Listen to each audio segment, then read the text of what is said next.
this is the first soft tissue component. And these epidural components are the most notorious. They are the ones which may cause cord compression or compromise. And they are nearly 90 to 95% of all spinal tumors. Other rarer tumors would be leptomeningeal tumor deposits or intramedullary spinal cord tumors, which are very rare. And the pathologies are varying from breast, lung, prostate, kidney, etc. So the management of spinal metastasis is essentially a multidisciplinary team decision, including the neuroradiologists, surgeons, radiation and medical oncologists, and palliative care specialists.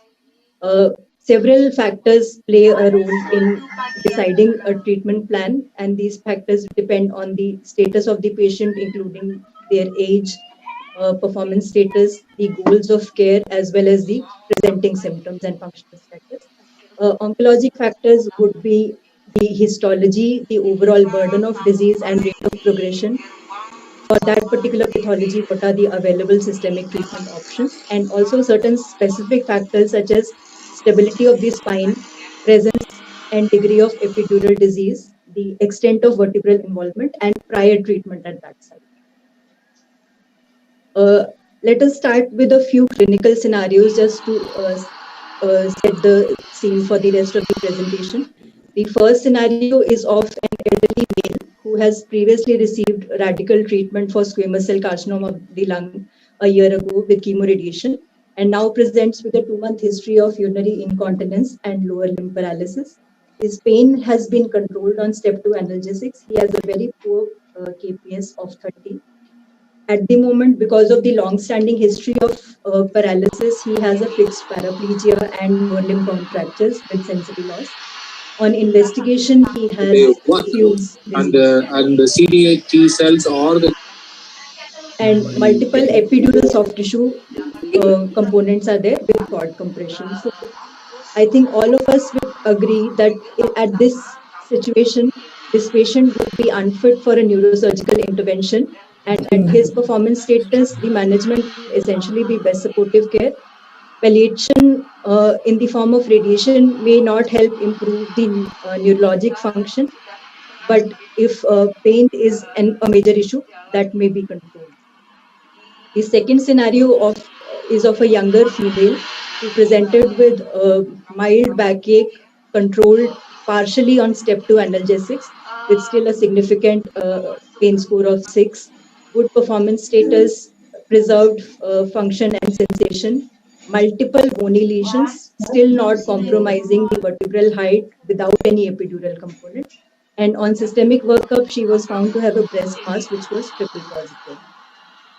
This patient, in view of the multiple lesions again and lack of instability, was not planned for neurosurgical intervention. And because of this multi-level involvement, essentially the treatment would be systemic therapy that is that you use the same target. The third scenario is of a younger female who presented with a mild low backache, not needing analgesia. On routine ultrasound, she was also found to have a right renal mass. She has a very good performance status. Functions are normal. This MRI and PET showed a solitary L2 body lesion without any collapse or soft tissue component. So on the IMDC risk scoring, she stands in the favorable group. There is no need for neurosurgical intervention.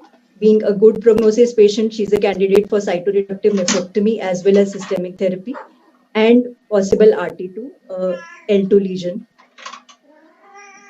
So we can see that the decisions depend on various factors. These decisions are majorly affected by the histology. The favorable histologies could include breast and thyroid. Triple negative breast would have a moderate favorable profile, and lung and colon an unfavorable profile. For favorable histologies, performance status as well as presence or absence of visceral metastasis decide the further prognostic group, whereas for moderate or unfavorable histologies, it's basically the performance status that decides, and the survival rate is very variable. For the category A, the favorable histology with a good PS, no visceral mets, The survival is as high as 2.5 to 3 years with standard treatments, whereas for group D, which is unfavorable histology with poor performance status, it is less than 2 months. So all these factors have to come into play for a treatment decision. Before we decide regarding the treatment, there are a few pointers that we need to know so that we are able to communicate with the neurologists, with the surgeons, and with our own colleagues. So we have to have an objective grading of the neurologic function. This is the Asia classification system, wherein there are 5 categories A to E, where E is normal function, A is complete loss of motor and sensory function, and B to D are partial losses of function. C and D are incomplete motor loss, whereas B is complete motor loss but still sensory preservation. So E is the best and A is the worst score here. And all patients who have scores of A to D should undergo a surgical consultation, especially if there is single level spinal disease with either bony compression or high grade epidural disease. This epidural disease is also classified by a grading system, which is called the Bilski grading system, which was developed at MSKCC. 6 grades again. Grade 0 is when the disease is confined to the vertebral body and far from the epidural site. Grade 1A is when there is impingement over the epidural region, but cecal sac shape is still intact. When the theca is deformed, but the disease component is still far from the spinal cord, it is 1B. When the sac is deformed, spinal cord is abutted but still not compressed, it is 1C. 2 and 3 are both consisting of cord compression. If you are able to see CSF around the cord, then it is grade 2. If you are not able to see CSF, there is complete encircling of the cord, then it becomes grade 3. Here, 3 is the worst and 0 is the best grade that we can have. The third thing is the spinal instability neoplastic score, where you look at 6 factors and then decide whether the spine is stable, potentially unstable or unstable. These components are the location of the lesion. If the lesion is located in a rigid part such as the sacrum, the score is 0. If it is located at a junctional region, the score is 3. Similarly, absence of pain makes a score of 0 and presence of pain consistently makes a score of 3. For the vertebral body, if there is no collapse, then the score is 0. If there is involvement of more than half without collapse, score is 1. If more than 50% collapse is there, the score is 3. So combining all of these scores, if you get a score of 0 to 6, the spine is considered stable. You do not need a surgical stabilization. If the score is more than 13, then it is definitely unstable and surgical consultation for stabilization is mandatory. For potentially unstable, there has to be a dialogue. Some of these may go ahead with local therapy, which is non-surgical as well. So coming back to our clinical scenarios that I discussed earlier, this patient will fall in the Asia A grade, Bilski 3. So both of these are bad. SINS 11, which is in the potentially unstable range. The second case, where there was no loss of function with a good performance status, this patient would fall in the Asia grade E, which is the best, Bilski 1C, which is intermediate, and SINS 12, which is still in the potentially unstable. So a consultation should be taken, although intervention is not suggested here. The third category, this patient has Asia E, which is the best score, Bilski 1A, which is not the best, but next to that, and SINS 5, which is in the stable region. So this patient is in the good prognosis group. She has a relatively painless bone mets. So role of conventional palliative RT is questionable, but since she has oligometastasis, there is a possible role of SBRT here. So treatment decisions in the clinic consist essentially of prognostication, which are decided by the symptoms and signs, patient's performance status, as well as the systemic disease extent. Then the treatment type is decided by the spinal stability, the neurologic compression, as well as the histology. And once for patients, when we have decided in favor of radiation therapy, then the histology and spinal disease extent are what determine whether we can offer conventional or SBR. So in a patient who has a performance status with a KPS of 40, with a limited systemic disease, a stable spine, a low Bilski score with a radiosensitive histology, and disease extent limited to 3 vertebral levels or lesser, spine radiosurgery can be safely offered. For those who have radio-resistant histologies, if Bilski's grade is lesser, then they can be offered radiosurgery upfront, or they may have to undergo an intermittent step of separation surgery. For patients who have potentially or actually unstable spine, should undergo surgical fusion irrespective of the Bilski or ASIA scores. And after this surgical fusion, if the spine is stable, some of these may be candidates for SBRT depending on the overall disease extent. I talked about the role of surgery in the previous flow chart.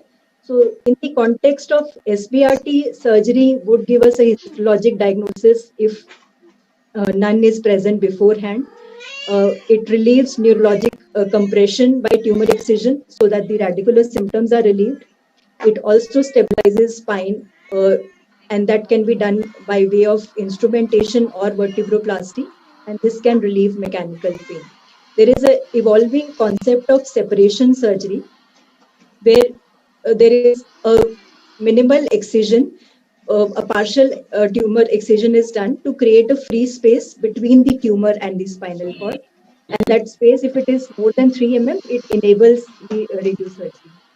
This is especially suitable for radio-resistant histologies where you want to give a very high dose to the target, and that dose should not be compromised by the presence of cord.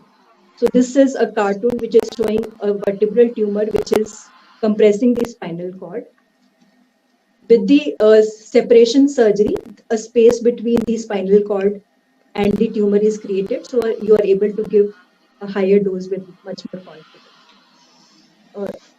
Case example of this, an epidural disease which is impinging upon the cord. After separation surgery, the space between the vertebral body and the spine is created, and we are able to deliver a good plan without compromising the target dose and while not putting the cord too much harm. And it has been seen that patients who are downgraded to a lower Bilski score after surgery, they also have a better long-term control. Several frameworks for determining these flowcharts have been described earlier, but the NORMS score, which defines neurologic, oncologic, mechanical instability, and systemic disease, this is the most popular one. So starting with the neurologic factors, patients who have a low-grade spinal cord compression without myelopathy and having radiosensitive disease, most of them will do well with conventional experiment. But if they have this low-grade compression with a radio-resistant histology, they may benefit more from SRS or SBRT. Those who have a high-grade compression with or without myelopathy, in a radiosensitive histology, still conventional radiation may be preferred. But in a radio-resistant histology with a high-grade cord compression, we may have to have an interval step of separation surgery. And then for the residual disease, SRS may be done. For stable spine, the same protocols and flowcharts will be valid. But for unstable spine, first a stabilization has to be done before further radiation can be offered. For patients who have a limited disease and are able to tolerate surgery, they can undergo separation surgery followed by SRS or conventional radiation depending on the radiation sensitivity. For those who have more extensive disease or are unable to tolerate surgery, they can be offered conventional radiation. This is another pathway which is followed by the Sunnygroup group.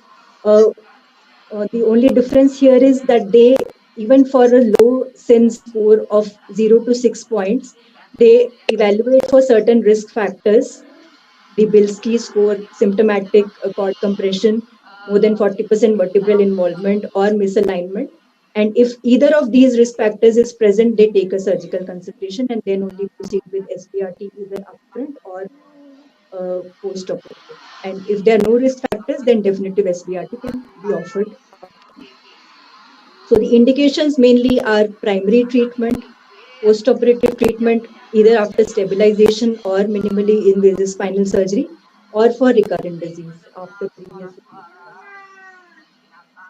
So these are certain case examples. This is a patient with an L5 lesion involving nearly half or a little less than half of the vertebral body, not still affecting the height of the body and with no epidural compression.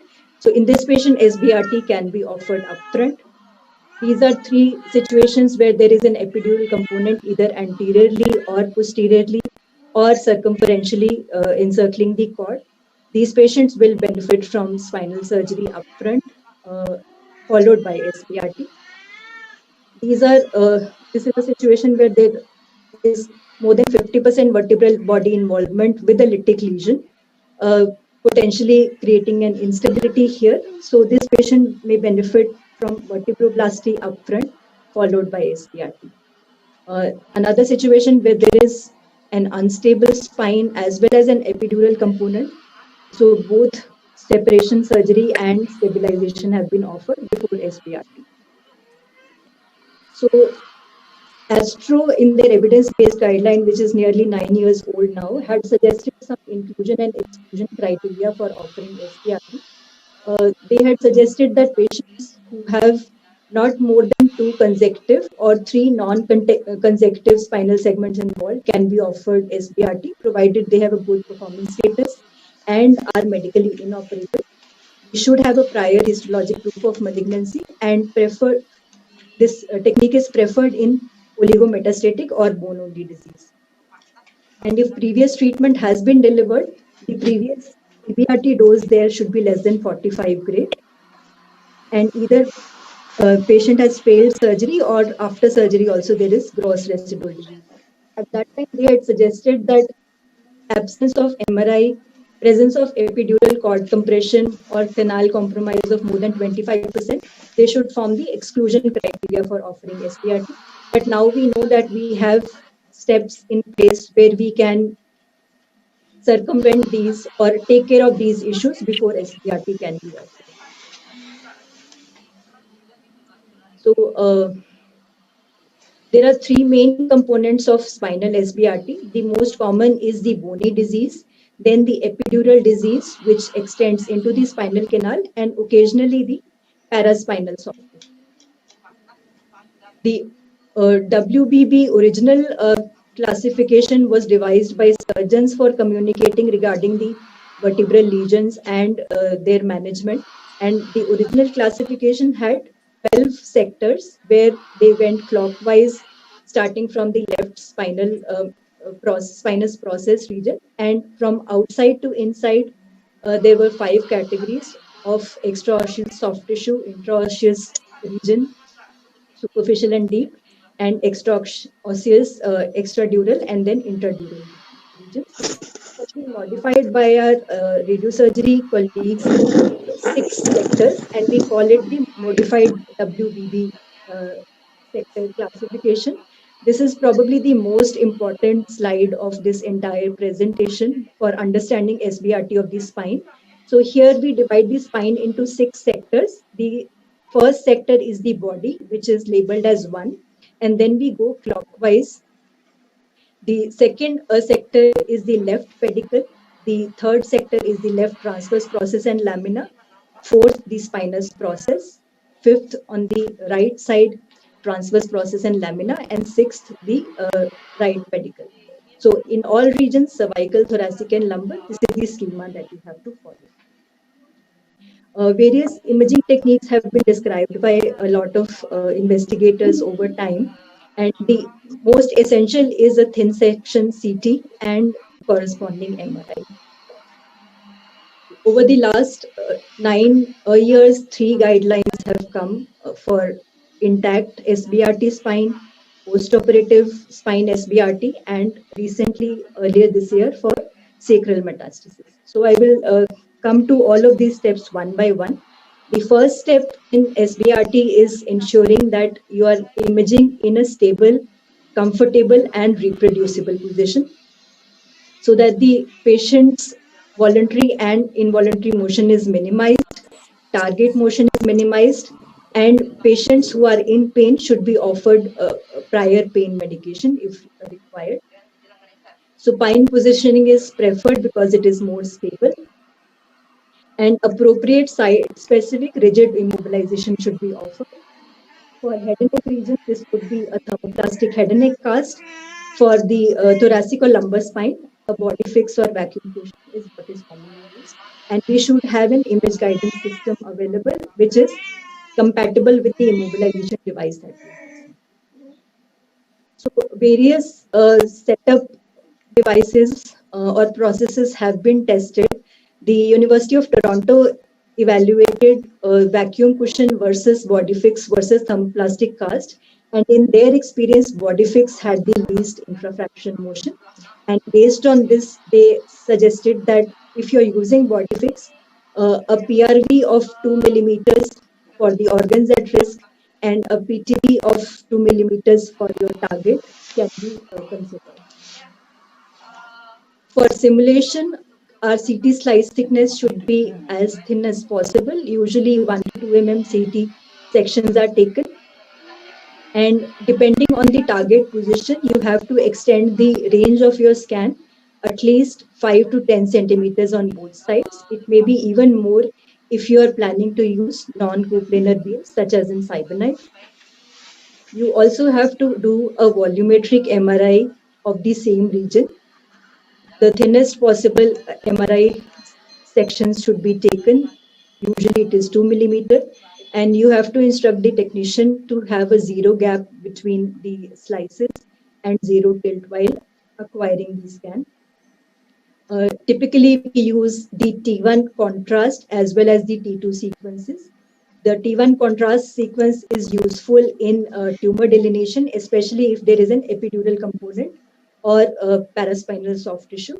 And the cord visualization and CTV delineation is done on the T2 images because we are able to see the CSF better here.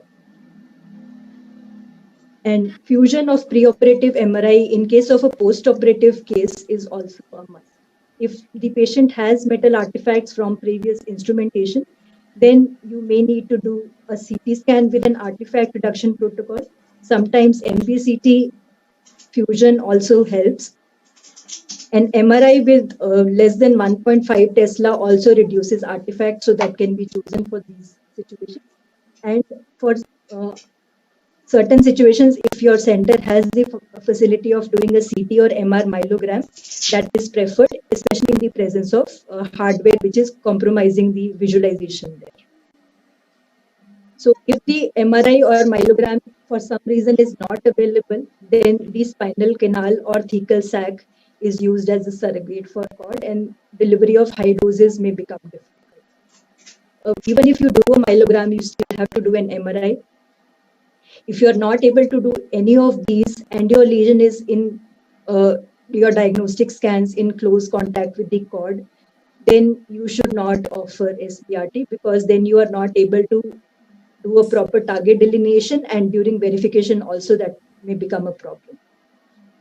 And you also have to understand that the accuracy of whatever fusion you're doing may be affected by the intra-scanning and inter-scanning motion for these respective modalities. Just a couple of slides on the visualization of MRI spine. The T1 sequence shows fat as bright and CSF as dark. You can see the fatty tissue here and the spinal cord where you cannot see the CSF contrast really well here. On T2, the CSF becomes bright, so you're able to see the distinction between the vertebral body and the spinal cord. On the axial section, you can see this cord and a nice CSF rim surrounding it, and the vertebral body is separate from it. On stir images, you suppress the fat, so the CSF appears bright, and for any paraspinal soft tissue lesions, the delineation becomes simpler, but minimum of T1 contrast and T2 should be obtained. A couple of examples. This is a patient of prostate cancer with lumbar metastasis. This is the T1 sagittal section, which is showing diffuse marrow infiltration, which is replacing most of the lumbar 5 vertebra. The lesion is hypo-intense both on T1 as well as T2. You can see the axial section also here. So the hypo-intense part is the lesion here. On stir, the lesion becomes a little hyper-intense.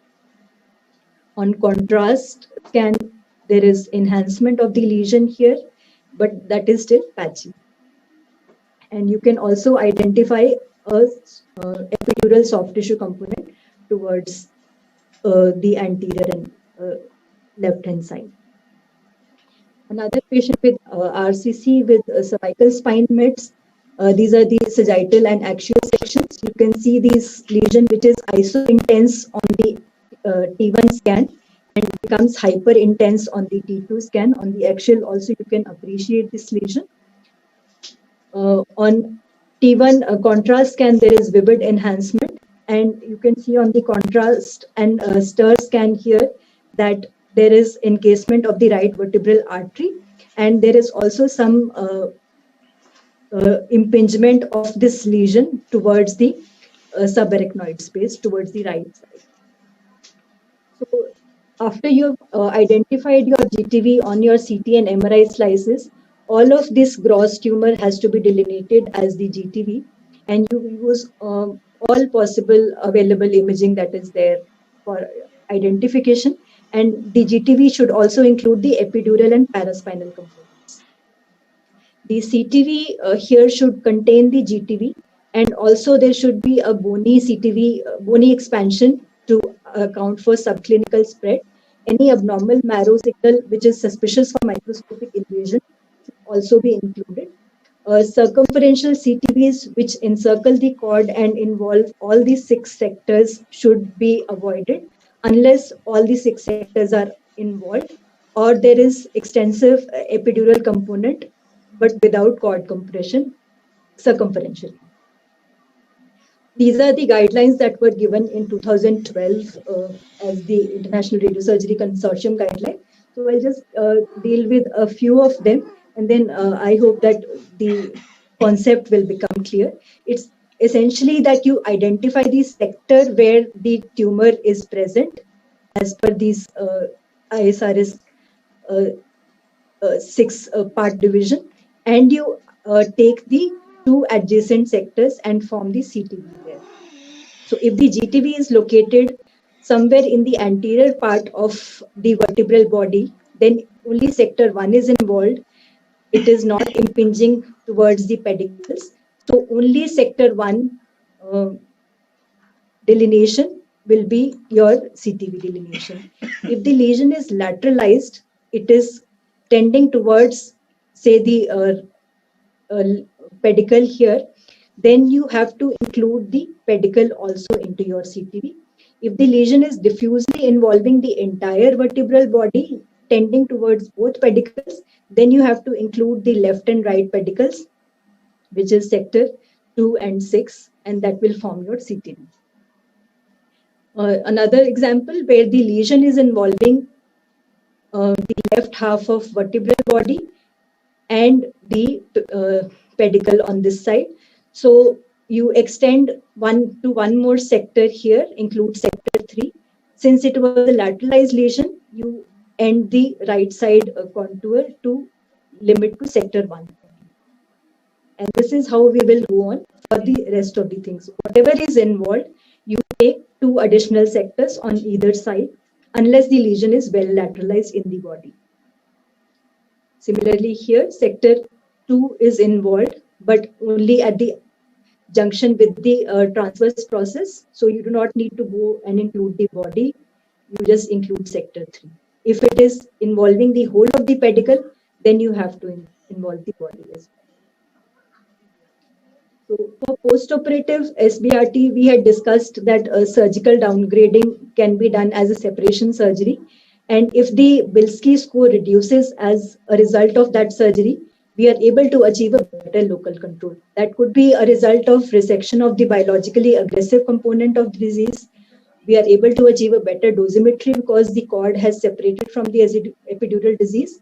And we are also more confident when we are trying to deliver higher doses per fraction.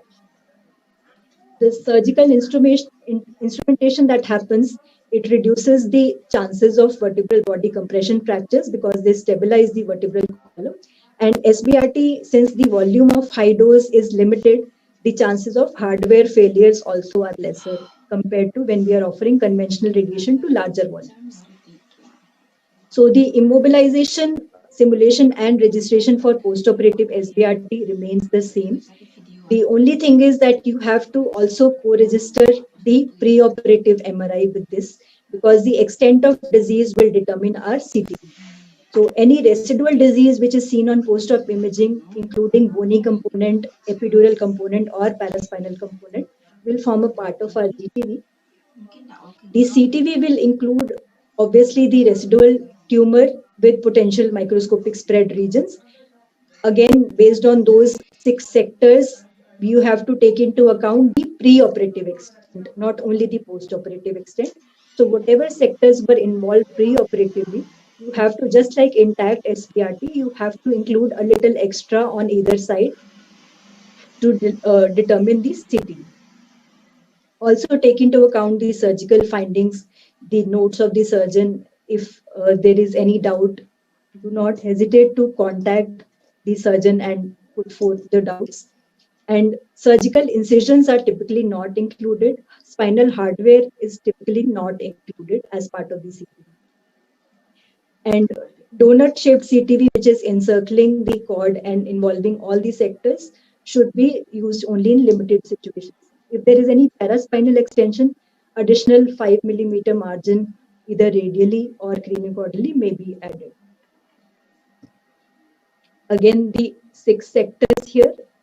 One is the body, and then you go clockwise.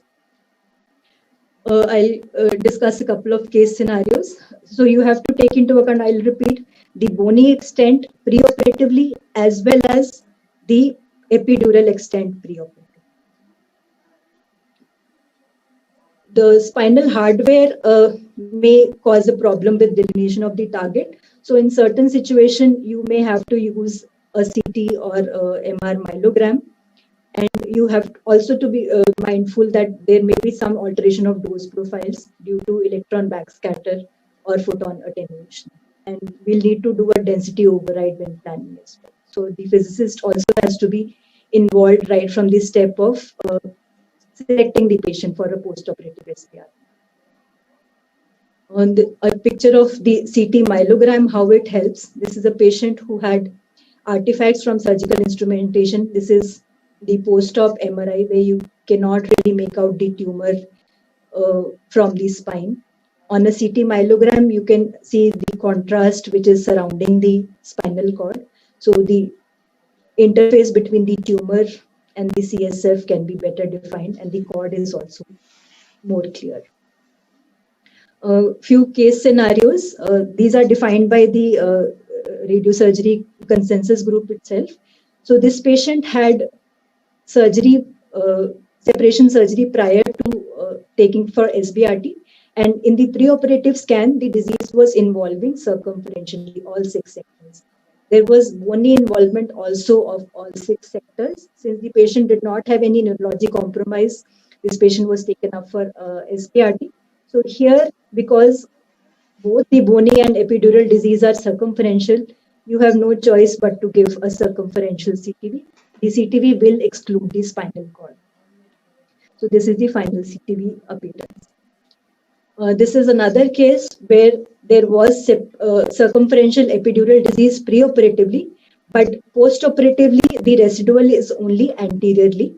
Although bony involvement preoperatively was also all 6 sectors. Here also, because preoperatively all 6 sectors were involved, our CTV remains same as the previous case. third situation, there was circumferential epidural disease preoperatively, but all the epidural disease was resected, so there was no residual. Here also, like the previous two cases, your CTV will include all these 6 sectors. Another case where there was partial epidural component in the anterior and left lateral aspect, and there was some residual left postoperatively as well in the same regions, and bony involvement was of sectors 1 and 2. So here, because it is a lateralized lesion towards the left side, your CTV, if you look at the bony sections, the CTV will include sectors 1, 2, and 3. And the epidural disease is also confined to these, so we will limit our CTV to sectors 1, 2, 3 only. Another case where disease is again located in the left lateral and anterior epidural disease component is also there with a paraspinal extension, and there is some residual component with preoperative involvement of same 1 and 2 bony sectors. Here, because the disease is involving almost the entire vertebral body preoperatively, you extend the CTV towards the right as well to include sector 6 also. Another case where there was posterior epidural disease preoperatively, all of that has been resected, and bony involvement was also in sector 4, that is the spinous process. Here also the CTV will include the spinous process and the epidural disease here, and also extend to the adjacent 2 sectors, that is sector 3 and sector 5. So this is our final CTV. Another case where patient had initially a vertebral body collapse, underwent a vertebroplasty with no epidural disease preoperatively or postoperatively, and only vertebral body was involved initially. So sector 1 is the CTV here. A few slides on sacral metastasis, because this guideline came early this year only. Although sacral metastases are rarer, only about 5% of vertebral metastases are confined there. It is also anatomically complex, distinct from the rest of the spine. So the same guidelines cannot be adapted to sacrum as such, because all the vertebrae have fused to form a single bone. There are no intervertebral discs, so flexibility is lesser. There is higher probability of contiguous extension across the vertebrae. And some fibrocartilage lines may be additionally seen, which are remnants of previous intervertebral discs. Surgical options are also limited, and aggressive resections are usually not done. So here, unlike the other spinal sectors, it is divided into sectors 1 to 8, again starting at the body anteriorly, and the ella, wherever it is present, is divided into anterior and posterior ella. We'll note that as we go from cranial to caudal, the shape of the sacrum changes at all levels, and not at all levels will we find all the 8 sectors. Like this image at S3 to S5 levels is showing only 4 sectors. So sector 2 is missing, then 5 is missing. And so these are the guidelines that they have given, depending on the extent in that sector, and also whether the lesion is bulging into a neural foramen. These CTV guidelines have been described, and you can go through these in detail in the original publication. So coming to PTV delineation, PTV is usually given as a 1.5 to 2.5 millimeter margin around the CTV, and it should contain obviously the entire GTV and CTV. But sometimes this PTV will impinge on our organs at risk, or PRVs, and this may have to be modified adjacent to those critical structures. So it should never overlap with the spinal cord or the cord avoidance structure that we form. For maintaining the uniformity of prescription, another volume can be added that can be labeled as PTV prescribed. So the PTV that is generated from the regular expansion can be subtracted out of the cord PRV, and you give the final prescription or do a dose evaluation on this final PTV prescribed. The Most important OAR in spine is the spinal cord or cauda equina, depending on the level. But other structures such as esophagus in the cervical and dorsal spine, ribs or chest wall in the same region, the skin always, aorta, and depending on the craniocaudal extent, heart, lungs, kidneys, and bowel may also be additional OARs that will need to be delineated. Ideally, they should be delineated for the entire extent, but at least a vertebral level above and below. For spinal cord delineation, as I mentioned before, the T2 MR helps best because the CSF appears bright there. But we have to be cautious that even changing the CT window or the MRI window may alter the visualized true cord. You cannot under contour because then you will be giving a higher dose. You cannot over contour because then you will be underdosing epidural space, which may harbor. Usually a PRV margin of 1.5 millimeter is given around the cord.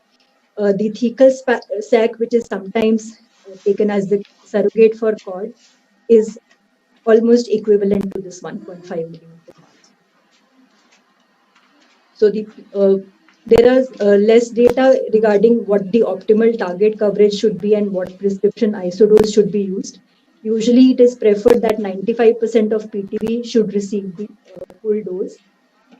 But occasionally, when there is a lesser gap between the critical structure and the PTV, we may have to accept lower coverage as well, even as low as 85%. We should try to limit the hotspots within the PTV to less than 130% of prescription dose, which means that the prescription isodose should lie somewhere between 70 and 80% in most situations. The spinal cord Dmax usually lies between 50 to 70% of prescription dose. And if the tumor coverage or OAR constraints are unacceptable, instead of a single fraction, we should consider more fractions. This is a cartoon which is showing the prescription isodose here.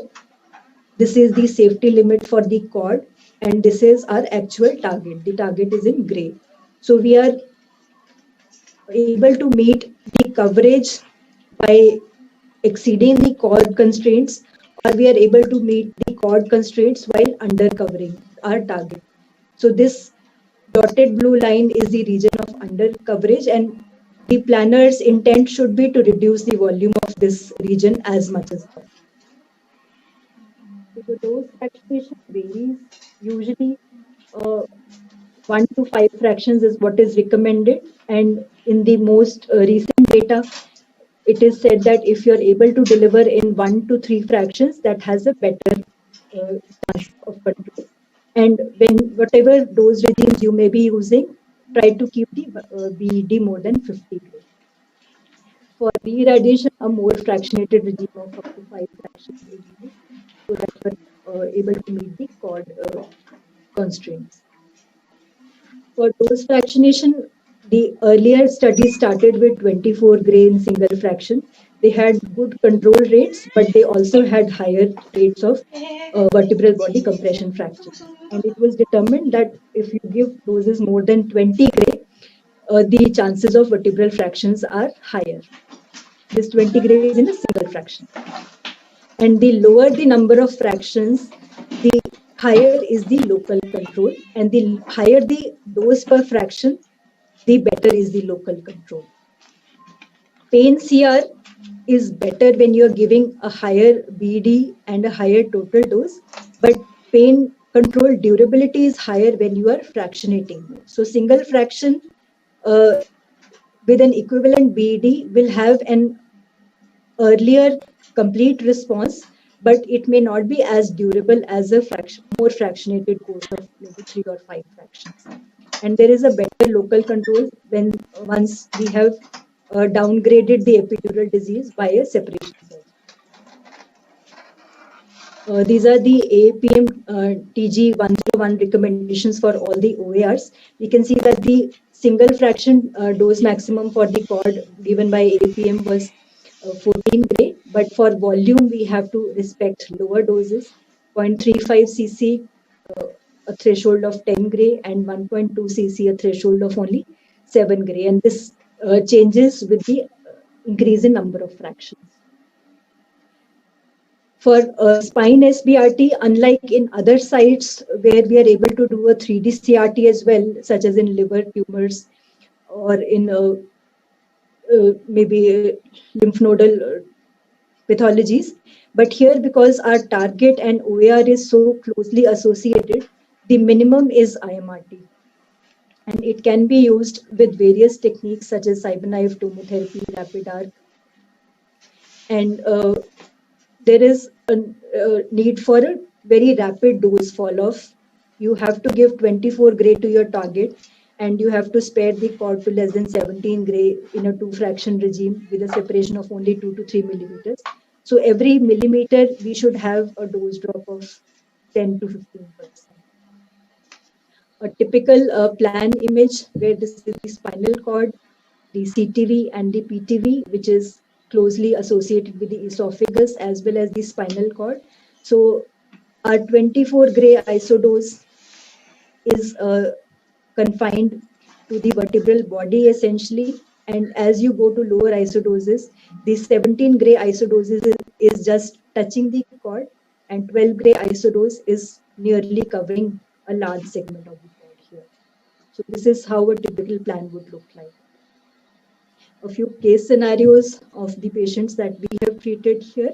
This was a patient with a carcinoma prostate with an oligometastatic D8 circumferential lesion involving all 6 sectors, who underwent a posterior laminectomy, then underwent docetaxel-based chemotherapy, and was on ADT when he was referred to us.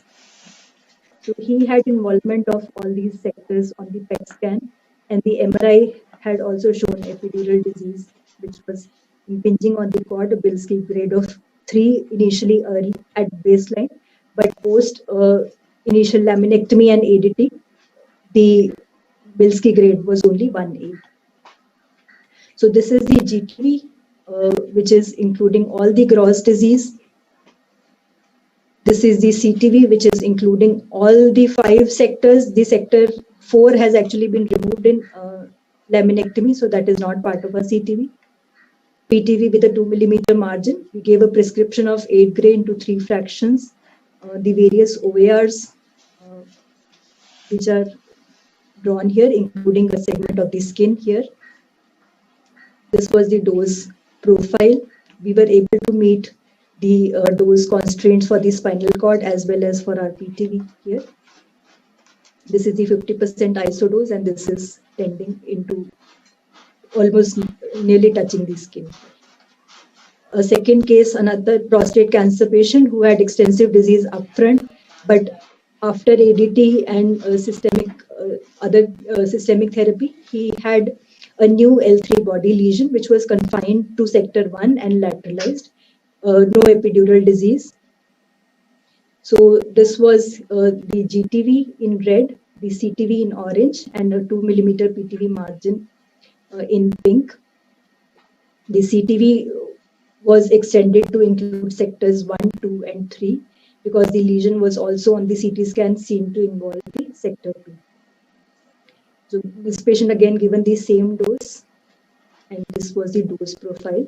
Third case is a patient with RCC, post-systemic therapy, had a residual L2 lesion, which was involving the entire the lesion was involving the anterior vertebral body, not tending towards any of the pedicles. So our CTV included only of sector 1 and PTV given as a 2 millimeter margin. This was prescribed a dose of 16 gray.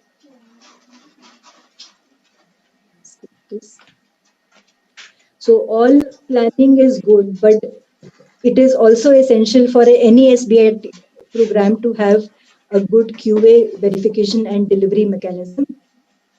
After QA and verification are done, we have to ensure that patient is comfortable during treatment. So adequate pain medications have to be given.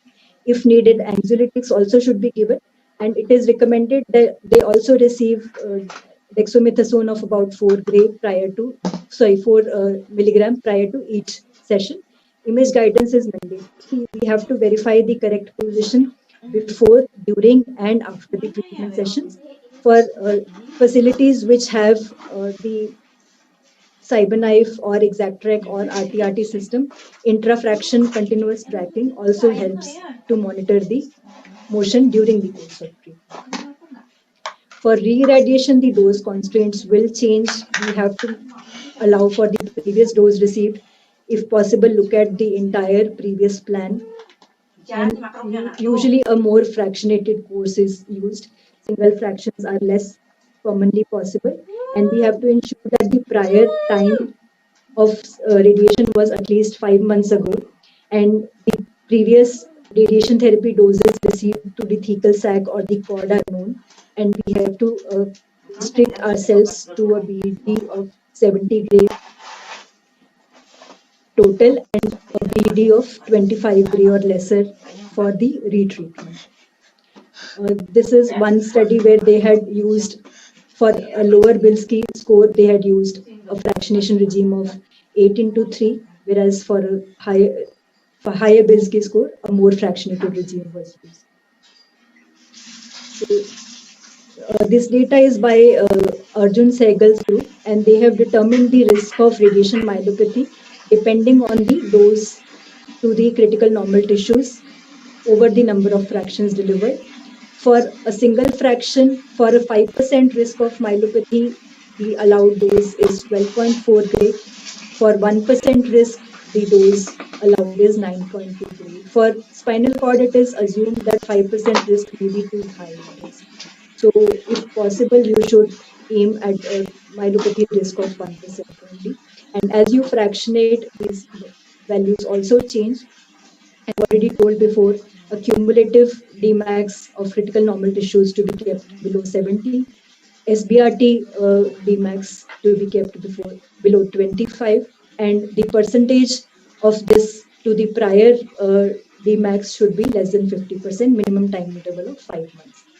For re-irradiation, we have to take into account the previous cumulative Dmax and normalize it. So that will also vary depending on the number of fractions used. If you're not able to meet for a single fraction, then it is advised that you fractionate.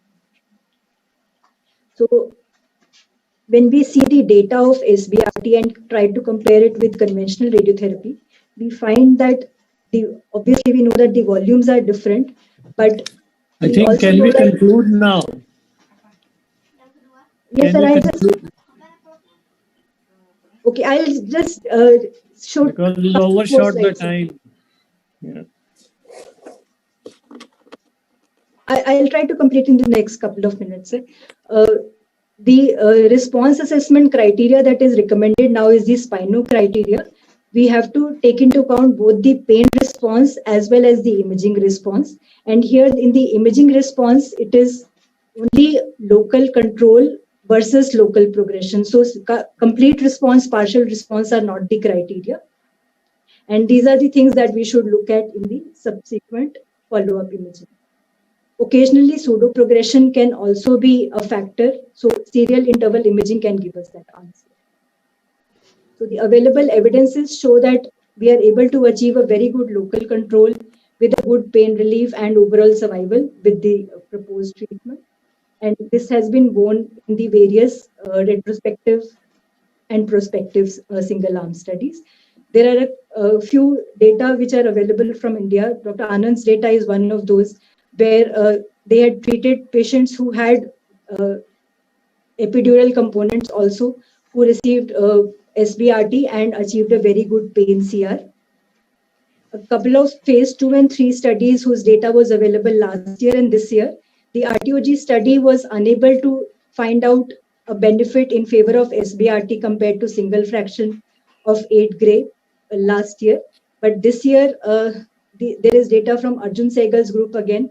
They've compared 20 gray in 5 with 24 gray in 2, and they were able to achieve better pain CRs in their study. This is an ongoing study, again comparing 20 in 5 with a fractionated SBRT course. These are the ongoing trials. The most common site of failure is the epidural space. So that is something that we have to account for during our planning process. toxicities, radiation myelopathy I've dealt with earlier. Vertebral body compression fracture is one toxicity that we have to be mindful of. The incidence is early, within the first 4 months usually, and you have to keep the high Dmax in single fraction to less than 20. When we are fractionating, the chances will drop. So to summarize, SBRT is able to give us a superior pain control and local control compared to conventional radiation. It should be offered judiciously in well-selected cases, patients who have a good performance status and life expectancy and limited spinal disease. The treatment technique should be standardized for any institution, and the various steps that I elucidated earlier have to be followed. In future, we will probably see more data which is favoring this process when the data from these phase 3 trials, long-term data from these phase 3 trials emerges. Based on these, we will be able to define the selection criteria as well as our dose volume parameters. Use of SBRT as immunomodulator has already been elucidated in the previous talk, and the role of combination therapies with SBRT will also emerge.